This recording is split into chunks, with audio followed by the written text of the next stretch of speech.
You're listening to The Taylor Marshall Show, episode 29. Today we're going to talk about how to find fellowship. We all need fellowship. In fact, we need fellowship or a friend like Samwise Gamgee. That's right, from The Lord of the Rings. Talk about that and more in this episode.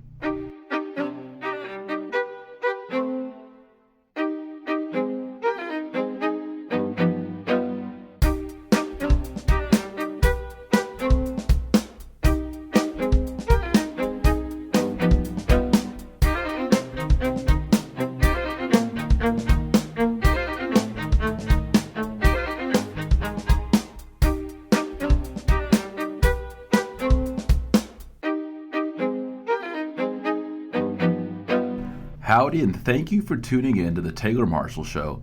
This is the podcast for everyone who wants to create daily habits and learn enough theology to take their faith to the next level. And my goal this week is to help you find fellowship. People who will inspire you, people who will encourage you, people who will pick you up and help you go where you need to go. And we're going to use Samwise Gamgee from The Lord of the Rings as our model. I'm going to geek out on you a little bit and talk about Lord of the Rings. I love Lord of the Rings. But also we got our joke. Every week we start off with our joke, and I've been getting some great feedback from folks. At first I didn't hear anything. I thought, oh man, people are probably just groaning and they hate the jokes. But I'm getting some good feedback, including people sending me jokes, which is great. So if you have a great, clean joke that's funny, preferably a Christian joke or a Catholic joke, that would be great. Email me, let me know. I'll include it on the show. All right, so this joke was given to me by a former student named Kyle Bohr, and it goes like this. There was a Monsignor named Monsignor MacGyver. He was an old Irish priest, and the bishop loved him because he could always get him out of any bind. Well, one weekend, a bunch of the priests of the diocese had gone on a retreat. And while on retreat, they had all caught this horrible stomach bug, and they were all in bed, and none of them could celebrate Mass. So there's 8 parishes without a Mass. So the bishop called up Father MacGyver and said, Father MacGyver, I know I can always count on you. You can always get us out of a bind. We have 8 sick priests, and therefore we have 8 Masses that need to be said at 8 different parishes. Do you think you can do it? And he said, yes, Your Excellency, I could do it. So MacGyver, Father MacGyver mapped out all the churches on a map, and he made a strategy. And so he was going to each one of these churches, and he was saying a Mass pretty much as quick as he could, these half-hour, 30-minute Masses, so he could get to the next parish. It's not how he liked to do it, but it was just necessity. He had to get to 8 churches all that morning and celebrate Mass.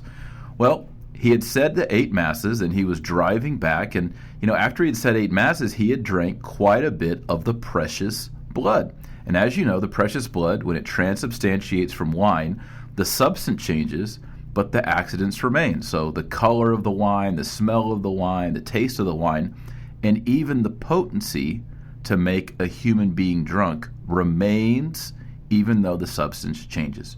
So he had drunk quite a bit of the precious blood, and as he was driving, he didn't quite have all of his faculties together, and he drove into a billboard and knocked the billboard down, then over a traffic sign, and then launched over this giant berm into a Mercedes-Benz parking lot and destroyed 8 Mercedes-Benz, brand new cars.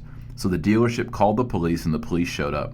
And Monsignor MacGyver sitting in his car, just dejected and discouraged, and the priest comes over and says, hello there, Monsignor. I used to be an altar boy, and I'm here to find out exactly what happened. And I noticed that you smell a little bit like wine. Have you been drinking any alcohol, drinking wine? He said, aye, laddie, it's Sunday morning. I haven't had 1 drop of alcohol, not 1 drop of wine. And I swear to it. And of course, Monsignor MacGyver was being honest, because technically he did not have at all the substance of wine or alcohol. He had the substance of the precious blood of Jesus.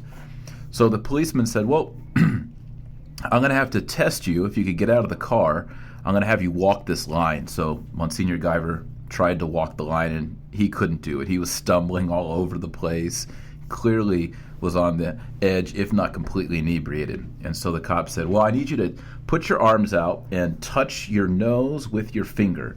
So Monsignor MacGyver tried to do that, and he poked his eye, and he just couldn't do it. And so the police officer was a little nervous. He said, well, I'm going to have you take a breathalyzer test. So Monsignor MacGyver blew into the tube, and sure enough, he failed the breathalyzer test.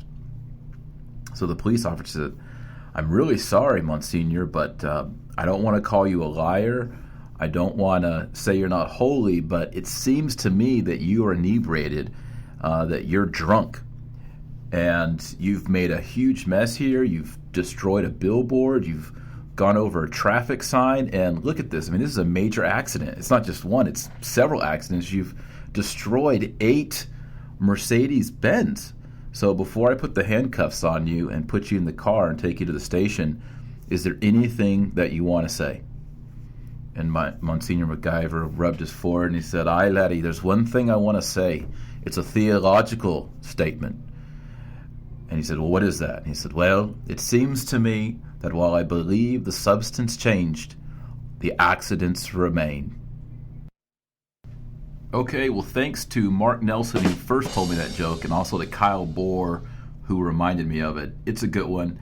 You know, it probably won't work with just your normal golfing buddies. You have to have a little bit of theological knowledge. But if you have some friends who have some theological knowledge and can understand transubstantiation, it's a cute little joke. Well, hey, we've got some really great announcements. 3 big announcements. The first is I'm announcing an internship opportunity. If you live in the Dallas area and you want to help out with things like videoing with the NSTI, lights, customer support, helping out with this podcast, I'm opening up an internship. The only thing you need is to live in the Dallas area. So if you're not in the Dallas area and you want to, I'm sorry. You just got to be close to where we're at. So if you're interested in applying for an internship, please visit taylormarshall.com/intern.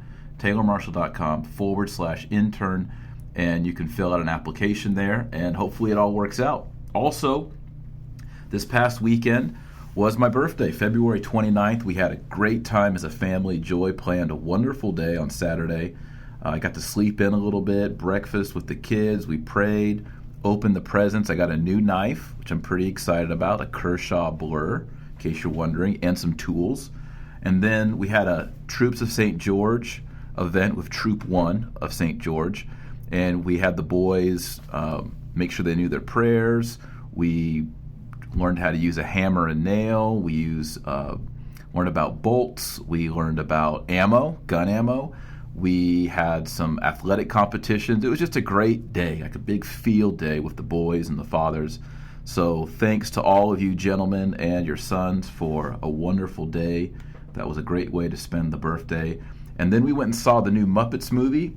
You know, just to admit, I loved the last Muppets with, what's her name? I think is it Amy Adams? I think so.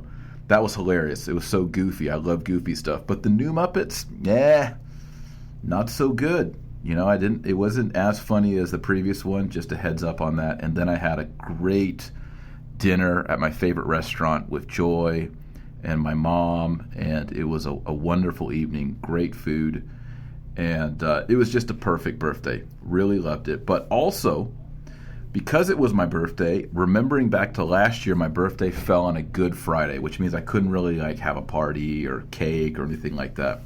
And so last year, I told all the readers of the blog at taylormarshall.com, look, I want to give you guys a gift. You guys are awesome. I love the readers.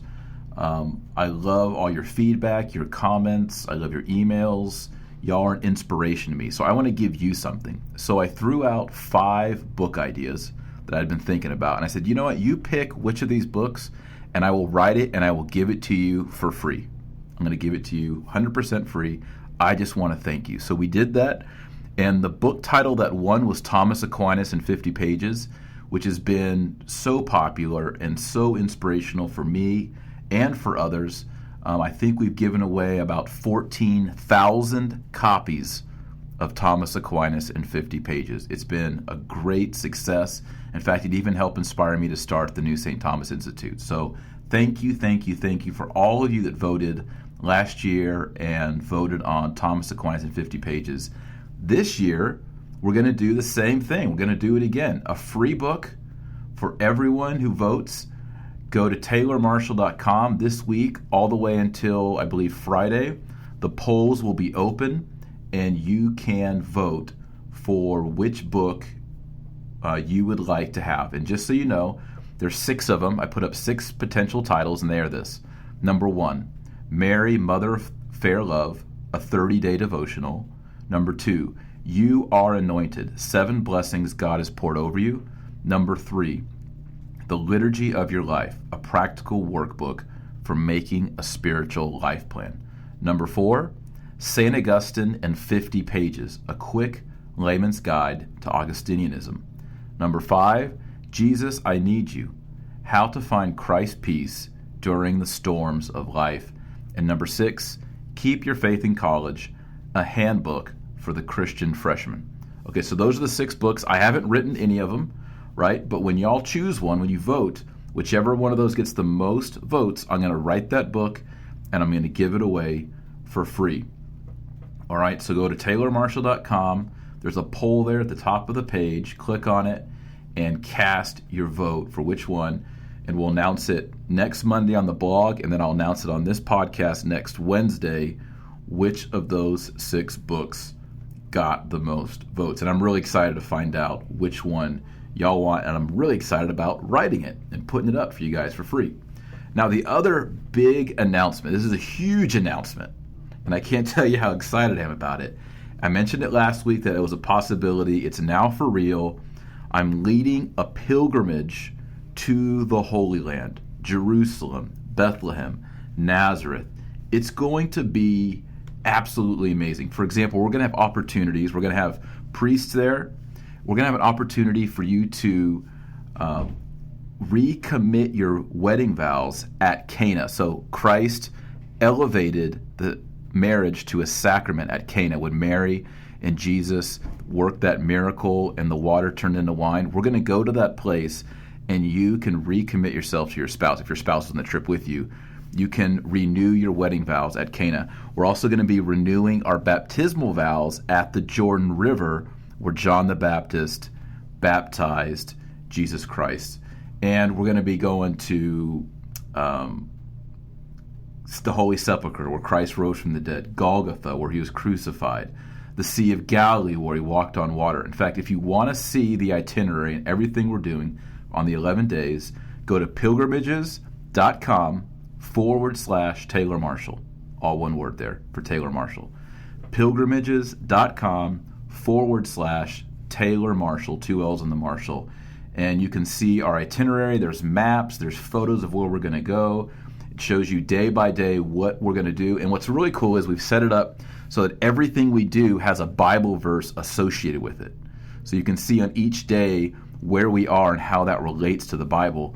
And in the evenings at dinner, I'll be eating with you, and then I'll be giving you presentations based off my book, The Crucified Rabbi, Judaism and the Origins of Catholicism. So we're going to be learning about all this Old Testament stuff and how it applies to our lives as Catholics. So this is going to be an amazing pilgrimage. It's not only going to be a pilgrimage, it's going to be a spiritual retreat, right? You're going to come back refreshed and pumped up, and you're going to see the holiest sites in all of Christendom.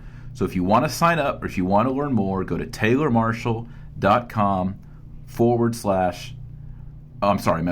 pilgrimages.com. Pilgrimages, plural, pilgrimages.com/Taylor Marshall, and check it out. All right, tip of the week is turning the notifications off of your smartphone. If you're like me, you carry a smartphone, and the smartphone can constantly be vibrating or dinging, and that's not good because it distracts you from conversations and it interrupts your thinking process. If you're thinking about big ideas, it's robbing you of that time. But here's where I really want to get specific. Turn off the notifications. Like on the iPhone, there's the little application boxes. A lot of them in the top right corner is a red circle with the number of voicemails, the number of emails, the number of Facebook updates, etc. that you have. It's my belief when you look at those, it stresses you out. Because when you open up your phone, you look at it, you see all these little red bubbles with the number in it. So you see 100 emails, 38 Facebook updates, and 8 voicemails. Well, when I see that, I just get stressed out because I'm like, oh my goodness, there's so much that I need to do. So even turn those off. Of course you're going to check your voicemails. Of course you're going to check your email later in the day. Why have it constantly staring you in the face all day long? So turn off all notifications, even the red little number notifications on the apps, and you'll be calmer and more relaxed throughout the day. I think subliminally, it was starting to make me a little nervous. I caught this tip on Twitter. Michael Hyatt put it up, and I immediately implemented it, and I've noticed a big difference. So do that. Tip of the week, turn off those notifications, even the visual ones. And now let's get to our featured segment, how to find fellowship. Okay, I admit it. I like The Lord of the Rings. I like The Hobbit. And I even like the movies. I know a lot of people don't like the movies because they're not 100% faithful to the books. I get that. But I love the action scenes. I love the special effects. I love the fight scenes. I think there's a lot of merit to the movies. And one of my favorite scenes in the film version is in Return of the King at the very end. And Frodo and Samwise have been journeying together this whole way. And finally, Frodo is just tapped out. He can't go anymore. He's discouraged. You might even say he's clinically depressed. And he's laying there on the side of the mountain, and he's only yards away from his final destination, and he just can't do it.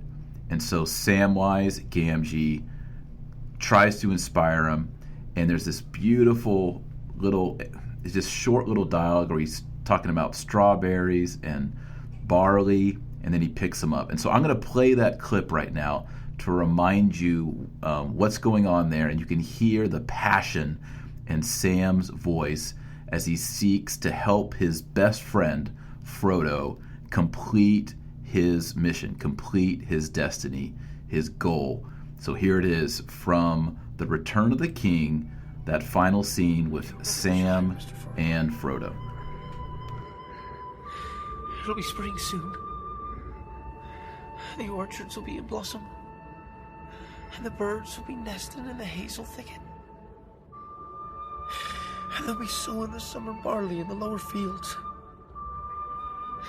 and eating the first of the strawberries with cream. Do you remember the taste of strawberries? No, Sam.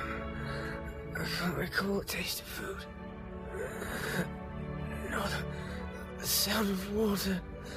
No, the touch of grass. I'm naked in the dark. There's nothing. No veil between me and the wheel of fire.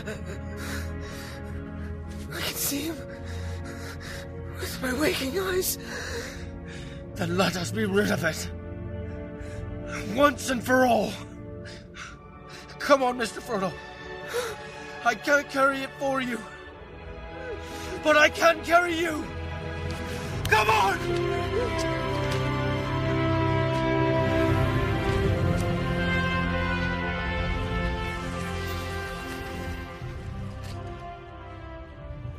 Do you remember the taste of strawberries and cream? Oh, I'm serious. My eyes are watering. I'm teared up. I love that scene because Samwise Gamgee loves Frodo. He is his best friend, and he's come that whole way with Frodo on this quest to destroy the ring, and he's not going to give up on Frodo. Even when Frodo is completely despairing. Frodo is clinically depressed at the end of that. If you remember the movie, he's just laying there and he's completely phased out.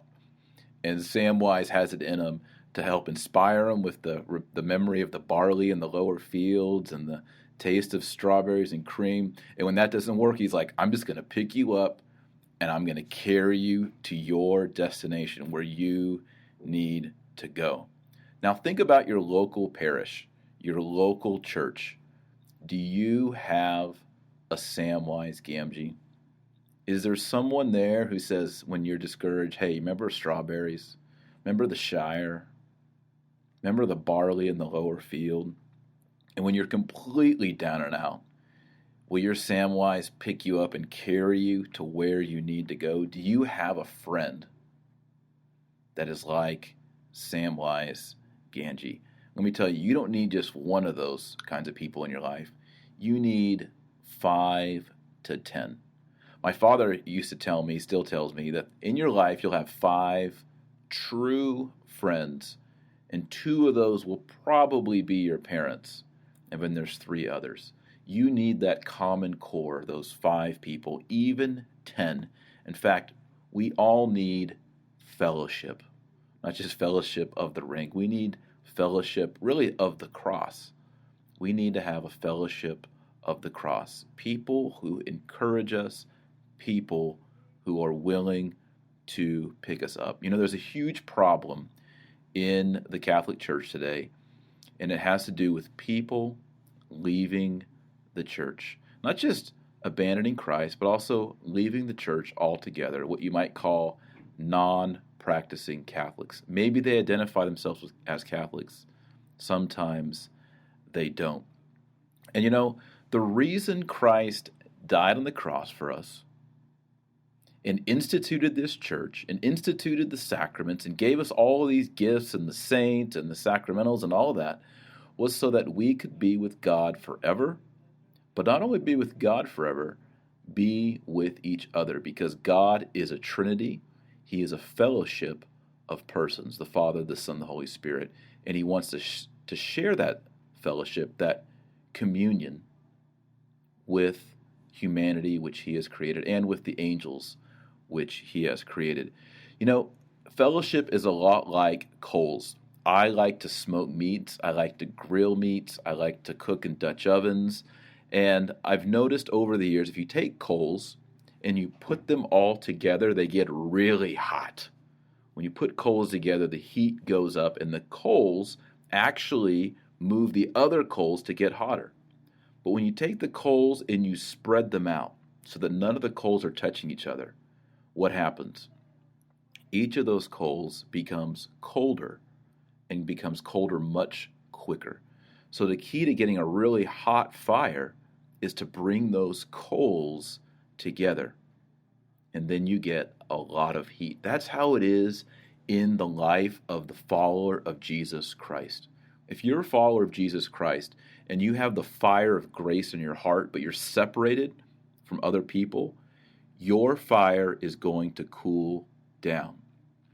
But if you take those coals, these people, and you group them together and they inspire each other and they hold each other accountable and they encourage each other, the heat gets hotter. Not only does the collective heat get hotter, but each coal burns brighter. And that is exactly what you need in your life.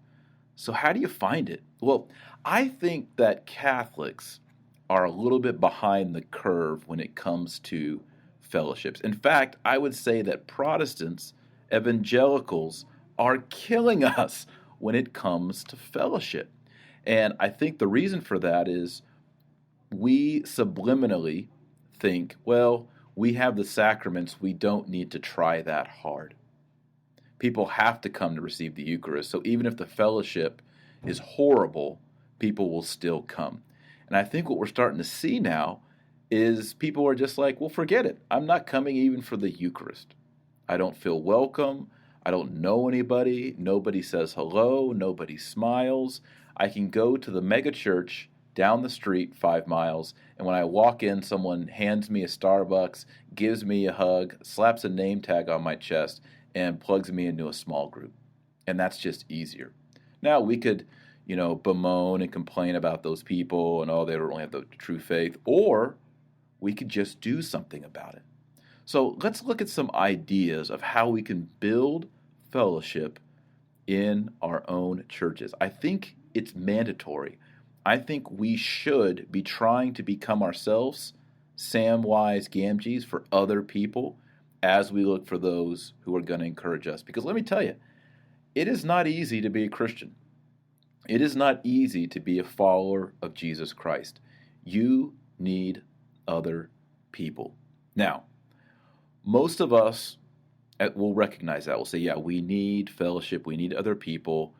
Yeah, my church is no good. My diocese is no good. They don't do anything about it. I want to challenge you today to be the person who starts it.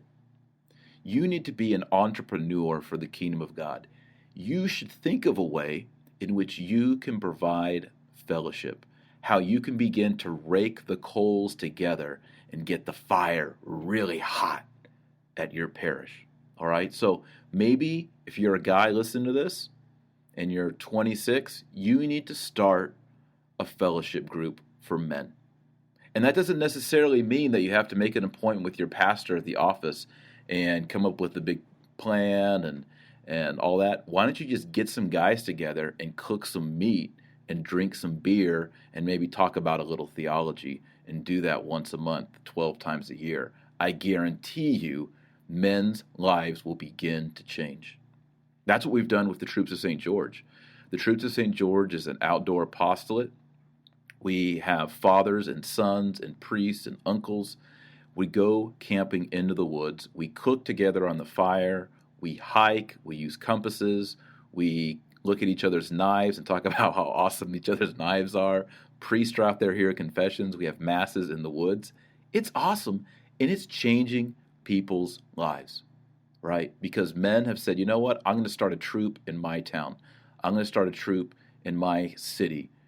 I'm going to invite Father to come and hear confessions or say Mass or just hang out with us and eat s'mores at 10 o'clock at night under the stars. That is changing men's life. If you're a woman leading this, maybe you're an older woman, you start a group for women, right? Older women, younger women, single women, wherever you are, whatever your vocation is, reach out to others and be the spiritual entrepreneur. Make it happen. Start it up.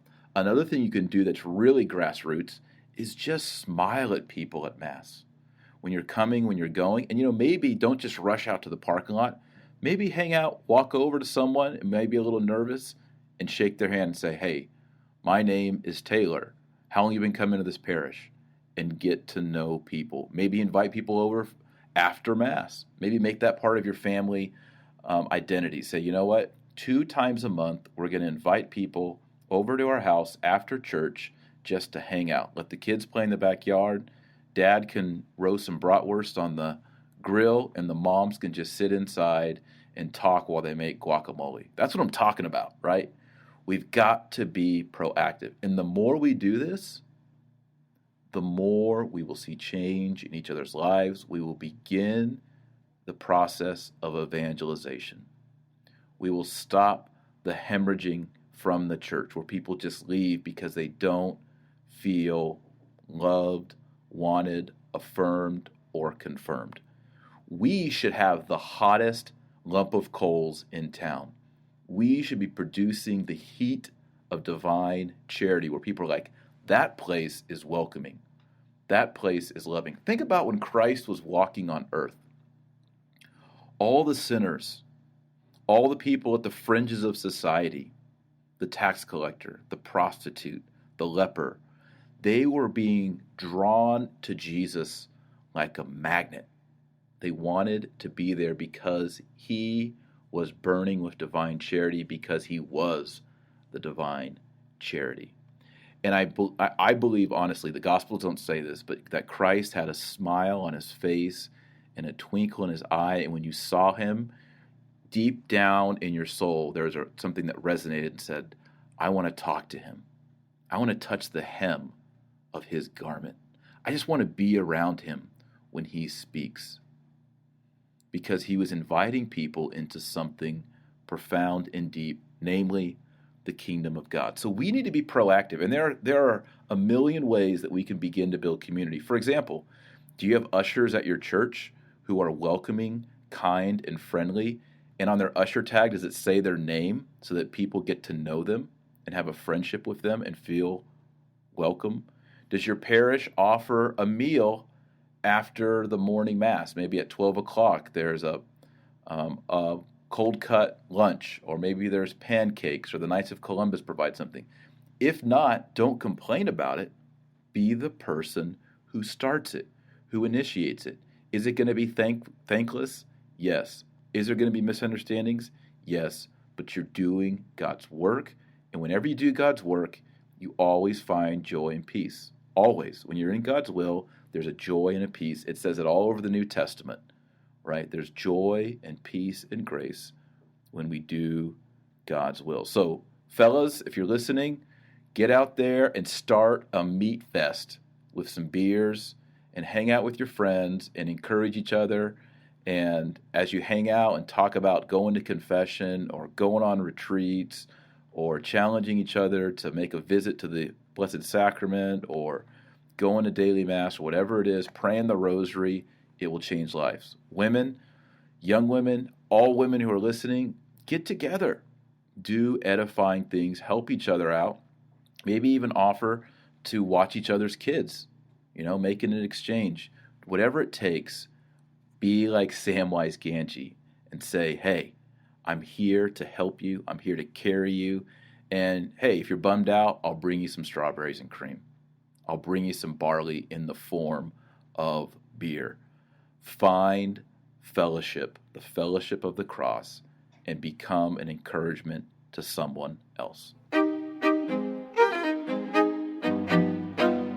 Well, I just realized I forgot the proverb of the week. It actually doesn't come from Proverbs, though it does come from the literature of the Old Testament. It's Ecclesiasticus 4:12, and it relates to this idea of fellowship.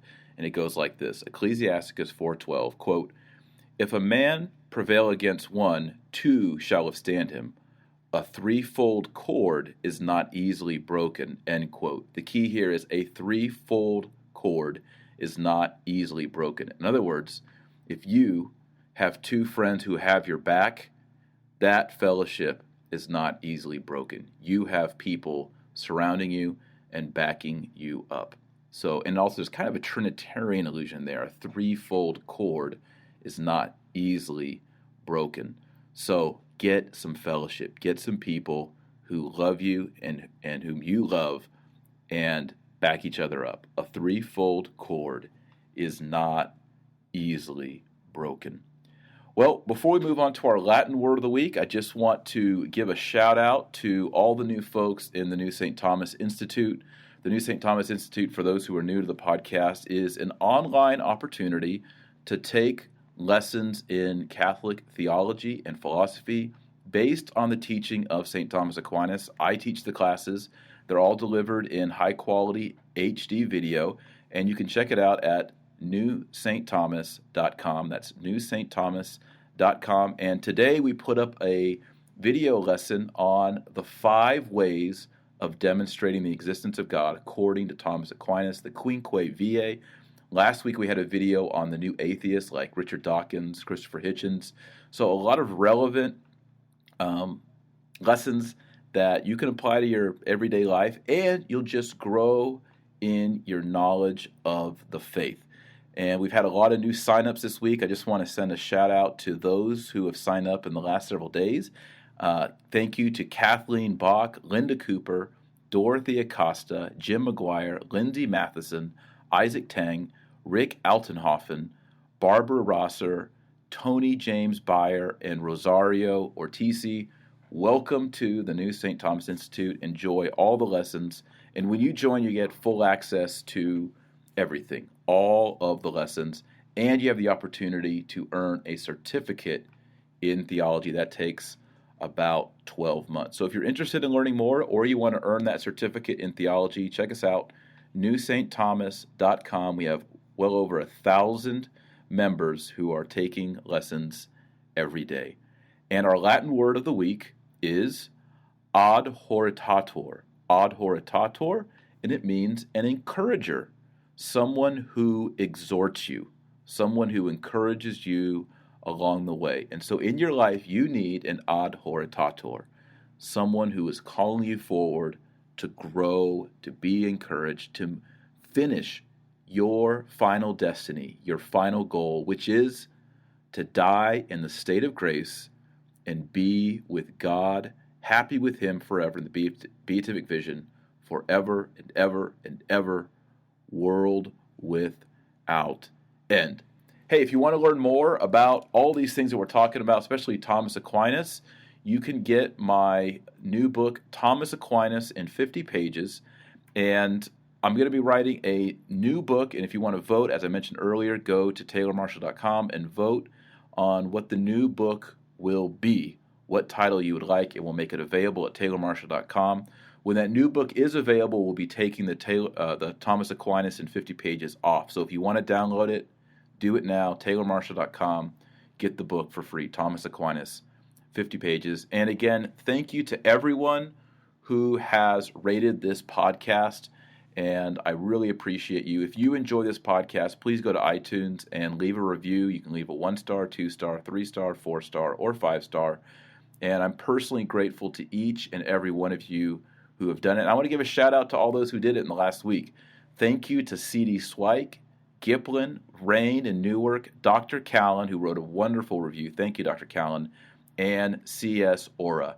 And for all the others of you, over 100 who have written beautiful, wonderful reviews, thank you. It's really made this podcast grow, and people can find it more easily in iTunes when you leave a review, when you leave a rating. So if you could do that, just take 45 seconds and leave a review of this podcast, The Taylor Marshall Show, I would really appreciate it.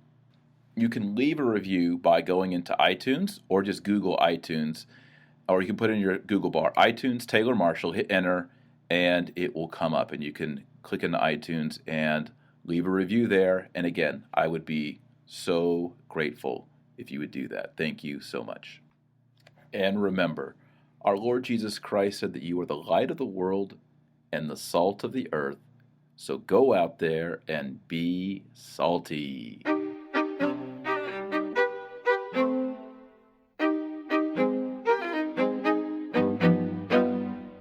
All right, so go out there and get your fellowship on. Peace.